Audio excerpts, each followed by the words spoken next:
सब पर बिहारी जी की कृपा बनी रहे, माँ भारती की कृपा बनी रहे। आज के दिन ही 15 अगस्त 1947 यही तिथि थी, यही था वक्त। 77 वर्ष पहले आज के ही दिन हम भारतवासियों को आजादी मिली अंग्रेजों से। इस आजादी में हमारे देश में ना जाने कितने लोग शहीद हुए, अपने प्राणों का बलिदान दिया, तब कहीं जाकर ये आजादी हमें मिली, स्वतंत्र भारत में हम बैठ पाए। इसलिए आज के दिन कम से कम अपने उन जवान शहीदों को याद किया करो और देश की सेना के प्रति, देश के जवानों के प्रति एक सम्मान की भावना रखा करो। खुश रहना देश के वीरों, अब हम तो सफर करते हैं। इसलिए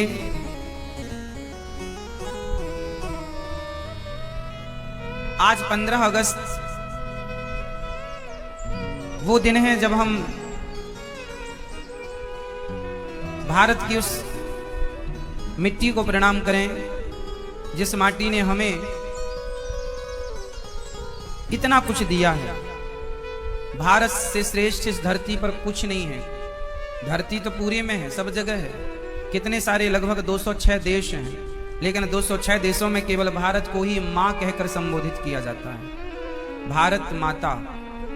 चीन को माता नहीं, अमेरिका को माता नहीं, लंदन को माता नहीं, पेरिस को माता नहीं, केवल भारत को माता इसलिए कहा जाता है क्योंकि वो, किसी ने कहा कि भारत को माता क्यों कहा जाता है। भगवान के 24 अवतार हुए, 23, 24वां भी होगा। भगवान कितने अवतार हुए, प्रत्येक अवतार भारत में हुआ।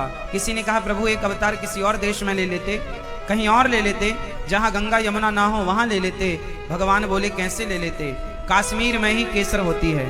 केसर के लिए हर माटी अनुकूल नहीं है, हर वातावरण अनुकूल नहीं है। जैसे केसर हर जगह नहीं हो सकती, ऐसे भगवान का अवतार हर जगह नहीं हो सकता। भगवान का अवतार यहाँ होता है। ये भगवान को भी जन्म देने वाली माटी है, इसलिए इसका नाम माता है। इसलिए ऋण से हम कभी उऋण नहीं हो सकते। इसलिए पढ़ लिख कर योग्य तो बनना मेरे नौजवान दोस्तों भाइयों, पर अपनी मातृभूमि के प्रति सदा ईमानदार रहना। अपनी धरती के लिए, अपनी माटी के लिए, किसी के लिए आप बेईमान हो, भगवान करे किसी के लिए आप बेईमानी ना करें, लेकिन जब देश की बात आए, अपने मुल्क की बात आए, वतन की बात आए, तो भारत के लिए सदा ईमानदारी से ही अपने हर कर्तव्य का निर्वहन करना चाहिए। आज हम सब भाग्यशाली हैं कि हमारा तिरंगा गर्व से उठा हुआ है और हम सब लोग उस तिरंगे की छांव में रहकर अपना जीवन गुजारते हैं। हमारे तिरंगे में 3 रंग हैं विशेष, वैसे तो चौथा भी है पर विशेष 3 हैं। ये तीनों रंग 3 चीजों के प्रतीक हैं, 3 चीजों का प्रतिनिधित्व करते हैं, सत्वगुण, रजोगुण और तमोगुण। गुण भी 3 होते हैं, सत्वगुण, रजोगुण और तमोगुण, है ना। 24 कलाओं से परिपूर्ण भगवान, कोई 12 कला, कोई 16 कला, कोई 24 कला। हमारा देश विभिन्न, पूर्व से पश्चिम, उत्तर से दक्षिण, कहीं भी आप जाओ कुछ ना कुछ विशेषता हमारे देश में, हमारे देश की माटी में आपको मिलेगी। एक गीत आपने सुना होगा जिसे रफी जी ने गाया, इस धरती पर सबसे पहला सूर्योदय कहाँ होता है।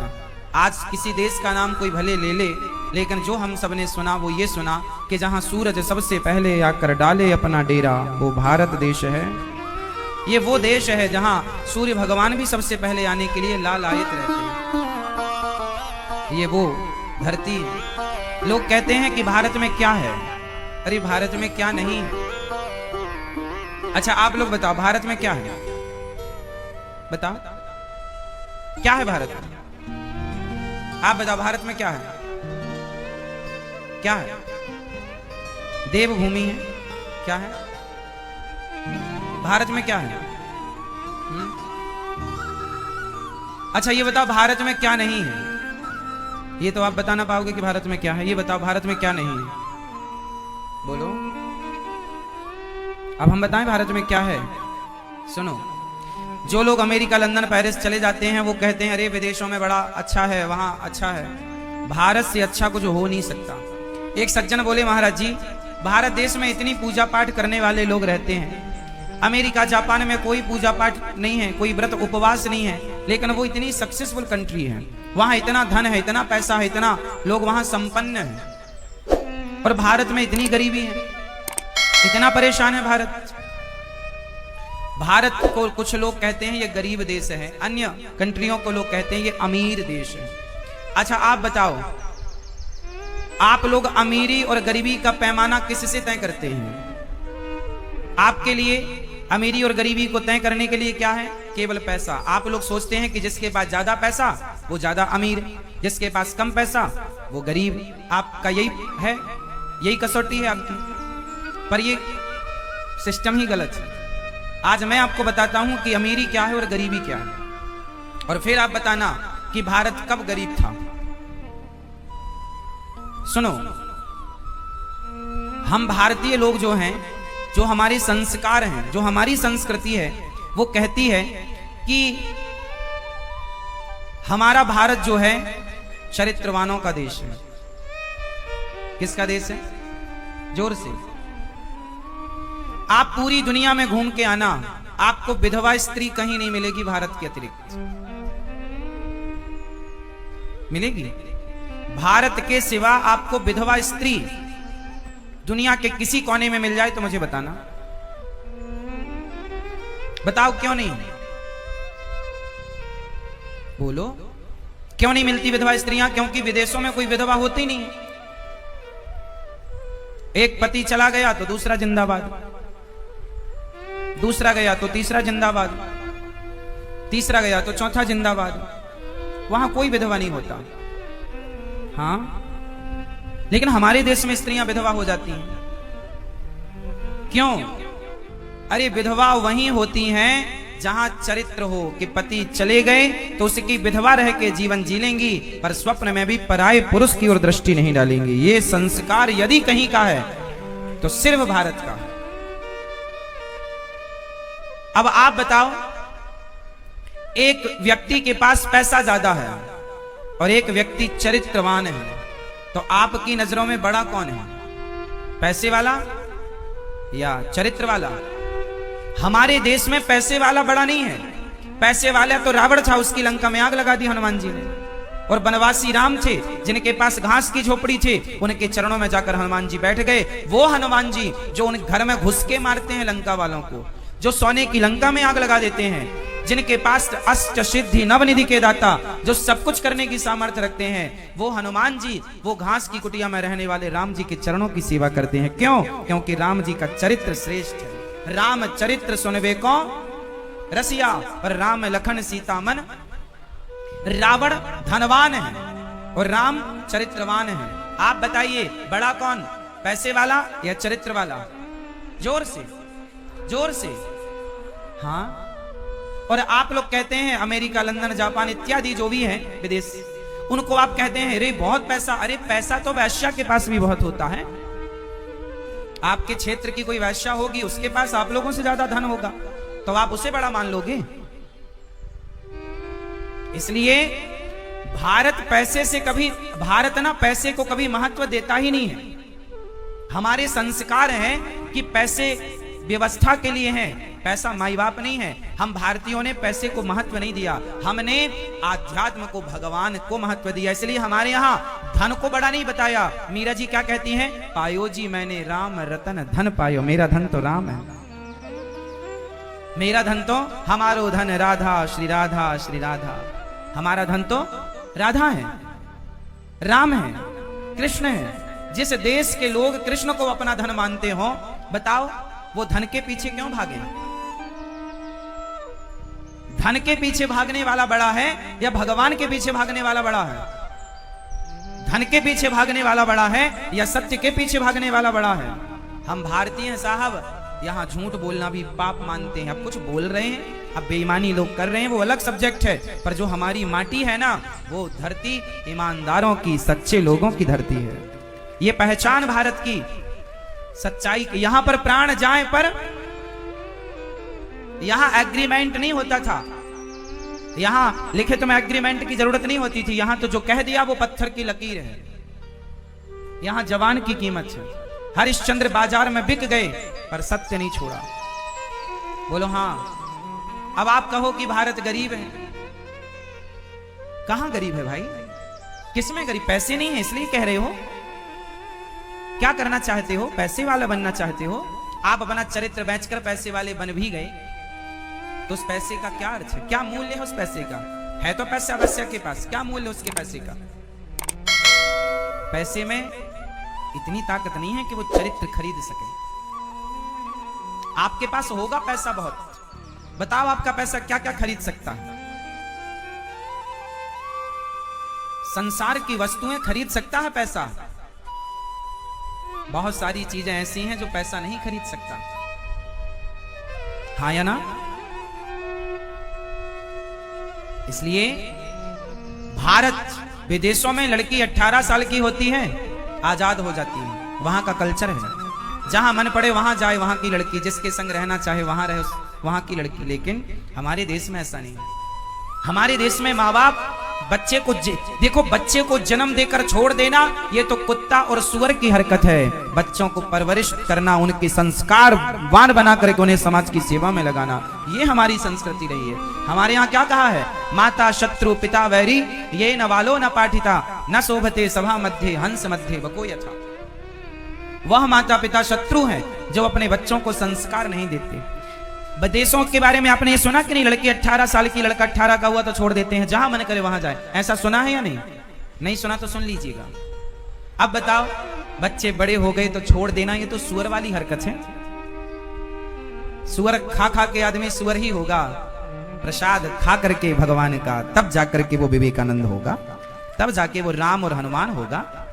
इसलिए आप भारत की तुलना विदेशों से जब करते हैं ना, हमें अच्छा नहीं लगता। आप मतलब जो लोग करते हैं। भारत भारत है, भारत की माटी, भारत में जो काम वाली बाई तुम्हारे घर में रहती है, उस काम वाली बाई के पांव में लगी धूल जो है, वो धूल भी नहीं बन सकता कोई विदेशी। उसके पांव की धूल नहीं बन सकता। भारत के जो संस्कार हैं, हमारे देश को सोने की चिड़िया कहा गया। सोने की कमी हमारे देश में कभी नहीं थी। आज अमृतसर में एक मंदिर है, आपने सुना होगा, गोल्डन टेम्पल, आप जानते भी होंगे, सोने का है। जैसे आज अमृतसर में गोल्डन टेम्पल है, एक बचा भारत में, ऐसे हमारे देश में मुगलों के, अंग्रेजों के पहले 7000 मंदिर थे ऐसे, गोल्ड के, सोने के। लोग कहते हैं भारत गरीब है। अरे भारत में लुटेरे आए लूटने के लिए, और लुटेरा गरीबों के यहां लूटने नहीं जाते। इसलिए भारत पैसे की तो मैं बात ही नहीं करता। हमारे देश में पैसे का महत्व ही नहीं है। हमारे यहां पैसा वैसा छोड़कर, एक राजा के बारे में आप, एक नहीं अनेक राजाओं के बारे में ये सुना होगा कि राजा लोग अपने राज सिंहासन को छोड़ करके जंगल में भगवान के भजन के लिए चले जाते थे। सुना है ऐसा? मतलब राज गद्दी को छोड़ करके भगवान के लिए चले जाते थे। मतलब उनके जीवन में धन का कोई विशेष अर्थ नहीं था। हाँ, पैसा व्यवस्था के लिए है, होना चाहिए। और आप लोग पैसे को ही माई बाप मान के भागे जा रहे हैं। इसलिए तुम्हें विदेश अच्छा लगता है क्योंकि तुम संस्कारहीन होते जा रहे हो। जहां संस्कार की बात होगी तो संस्कारवान लोगों को तो भारत ही अच्छा लगेगा। संस्कारहीन कोई हो जाए तो वो भारत से बाहर भागने की सोचेगा कि यहाँ पे तो मर्यादाएं ज्यादा हैं, कपड़े पहन के रहने पड़ते हैं। विदेशों में अच्छा डिंग डोंग घूमते रहो। क्यों? सही है। विदेशों में तो कपड़े ना के बराबर पहने जाते हैं, पुरुष भी स्त्री भी। समुद्र में बिना कपड़े के लोग नहाते रहते हैं, पर हमारे यहां तो बिना कपड़े के नहाओगे तो भगवान श्री कृष्ण चीर चुरा लेंगे। भगवान श्री कृष्ण चुरा लेंगे कपड़े। इससे मैसेज मिल रहा है कि निर्वस्त्र होकर स्नान नहीं करना चाहिए। संस्कृति कितनी बढ़िया है हमारी संस्कृति, भारतीय संस्कृति। इसकी कोई तुलना है किसी की संस्कृति से? है तो मुझे बताना। हमारा देश, हमारा भारत, हम हिंदू लोग ना किसी को मारते नहीं। केवल पूरी दुनिया में हिंदू विचारधारा कहती है कि शाकाहारी बनो, और कोई विचारधारा किसी के धर्म की, मजहब, पंथ की बोलती हो तो मुझे नाम बताओ। केवल हिंदू संस्कृति जहां जहां होगी वो कहेगा कि भैया शाकाहार बनो। शाकाहार क्यों बनो? शाकाहार क्यों होना जरूरी है? क्योंकि शाकाहार जो होगा उसी के अंदर दया होगी। अरे जो मांसाहार करता है वो दयालु कैसा? वो तो मार के खा रहा है, और जो मार के खाए उसके अंदर दया कैसे? इसलिए हमारे यहाँ दया को विशेष रखा गया है। हमारे भीतर क्या होना चाहिए? जोर से करुणा, दया। और दया जिसके अंदर होगी वो किसी की हत्या कैसे करेगा? हत्या तो वही कर सकता है ना जो निर्दयी है। बोलो हाँ।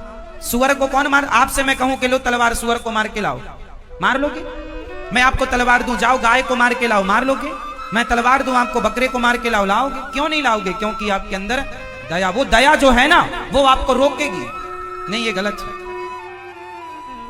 जिसके अंदर दया है ना वही हिंदू है, जिसके अंदर करुणा है ना वही सनातनी है, और जिसके अंदर करुणा नहीं, दया नहीं, वो किस बात का हिंदू, किस बात का सनातनी? बताओ।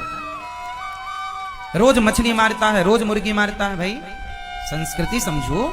दया धर्म का मूल है, पाप मूल अभिमान, तुलसी दया ना छोड़े। जीना जी, सब जी रहे हैं, हम भी जी रहे हैं। एक डॉक्टर बोला कि अंडा खाओ महाराज, प्रोटीन मिलेगा। हमने कहा पागल हो गए हो तुम, दिमाग खराब हो गया है तुम्हारा।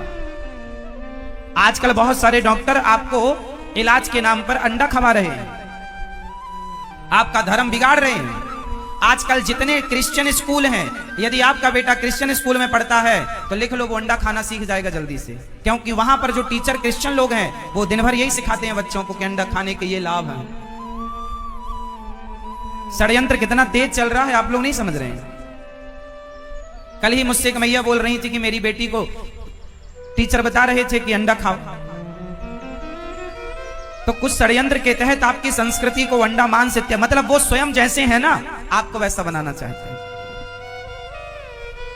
अंडा लोग कहते हैं प्रोटीन, अरे प्रोटीन दूध में भी होता है, दालों में भी होता है, सोयाबीन में प्रोटीन भरपूर है। यदि प्रोटीन की जरूरत है तो अंडा से क्यों लेना? सब्जियों से, दाल से, सलाद से, दूध से, दही से क्यों नहीं प्रोटीन ले लेना? ले लेना, कौन मना करता है? इसलिए हम जो सनातनी है ना, शुद्ध विचार वाले, कोई छल नहीं, कपट नहीं, ईर्ष्या नहीं, द्वेष नहीं, निश्चल, वो सनातनी। कोई द्वेष नहीं। राम जी के सामने पराई स्त्री आई, सूपनखा। राम जी ने सीता मां को देखते हुए सूपनखा से बात की। ये देखिए मर्यादा। सनातनी कौन? तुम्हारे सामने आधी रात को पराई लड़की, पराई स्त्री आ जाए तो उसे आधी रात को अकेले में आए तो भी उसे मां की नजर से और बेटी और बहन की नजर से देखना, ये सनातन विचारधारा है। ये नहीं कि मौका पाते ही आप उसके साथ छीना झपटी करने लग जाएं। ये सनातन विचारधारा नहीं है। कितना श्रेष्ठ है हमारा धर्म, कितनी श्रेष्ठ है हमारी संस्कृति, कितना श्रेष्ठ है हमारा देश। स्वामी विवेकानंद जी विदेश गए, वहां पर एक महिला स्वामी जी के प्रवचन से मोहित हो गई। वाह क्या खूब बोलते हैं आप मेरे से विवाह कर लो। ऑफर दे रही है, सुंदर है, गोरी है, स्वामी जी से कह रही विवाह कर लो मेरे से। एक और विवेकानंद होगा, वो देश की सेवा करेगा। स्वामी जी बोले तुझे विवेकानंद चाहिए? बोले हाँ, एक आपका बेटा आपके जैसा होगा। महाराज स्वामी जी ने कहा कि मेरा बेटा मेरे जैसा होगा कि नहीं? कोई गारंटी नहीं। तुम्हें मेरे जैसा बेटा चाहिए तो आज से तुम मेरी मां, मैं तुम्हारा बेटा। लो बेटा, विवेकानंद ही तुम्हारा बेटा, मुझे अपने पुत्र के रूप में स्वीकार कर लो। देखो ये संस्कृति है। समझ रहे हैं सनातन को? कभी कोशिश की समझने की? पैसे के पीछे भागने वाला कभी अपने धर्म और अपनी संस्कृति को ना समझ पाएगा, ये याद रखो। पैसे के पीछे भागने वाला। पाप का बाप कौन है? जरा मुझे नाम बताओ आप।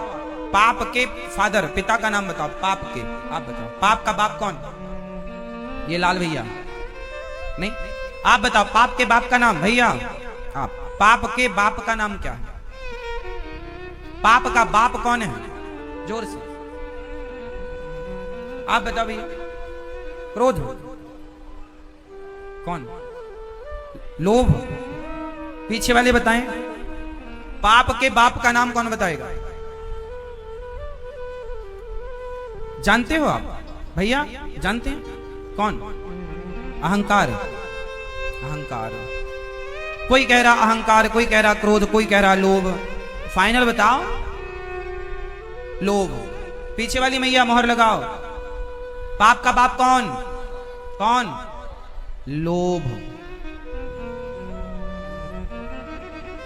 पाप का बाप कौन है? जिसके अंदर लोभ है वो पापी है। क्योंकि इस धरती पर आप जितना भी पाप करते हैं केवल लोभ के कारण करते हैं। उदाहरण से समझो,